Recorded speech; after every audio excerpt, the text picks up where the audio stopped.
જે થોડા દિવસો પહેલા મેં એક રોડ જોયો અને એમ થયું કે આમાં તો ખૂબ જ મોટો ભ્રષ્ટાચાર થયો છે અને રોડમાં જે હાથ માર્યો, હાથેથી રોડ ઉખડવા માંડ્યો અને જે એની સાઈડ હોય એ ખારસ ધૂળથી ભરવામાં આવે છે. તમને બધા લોકોને ખબર છે, ખારસ ધૂળથી જ્યારે ચોમાસું થાય, વરસાદ પડે, એ પછી ટ્રેક્ટર હોય કે ફોર વ્હીલ હોય કે મોટો ખટારો હોય એ જે સાઈડમાં ઉતરે તો એ ગરી જ જાય.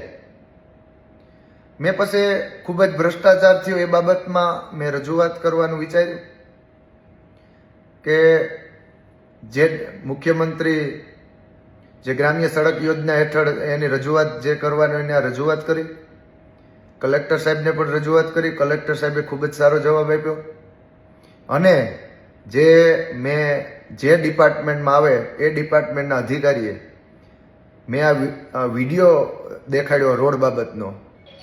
મેં કીધું સાહેબ આમાં ભ્રષ્ટાચાર ખૂબ જ થયેલો છે. ત્યારે કે આ ભ્રષ્ટાચાર ન કહેવાય. તો મેં કીધું નવું કંઈક નામ આપું, કંઈ ભ્રષ્ટાચારનું એથી ઊંચું નામ, નવું વર્જન આવ્યું હોય તો. અને સાઈડીઓ અમારે તો ભરવાની ન હોય તો કોણ દિલ્હીથી સાઈડીઓ ભરવા આવશે? નરેન્દ્ર મોદી સાહેબ સાઈડીઓ ભરવા આવવાના છે?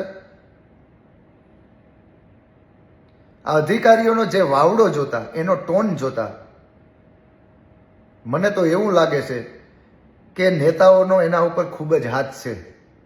નકર આવી રીતના અધિકારી કોઈ દિવસ બોલે નહીં.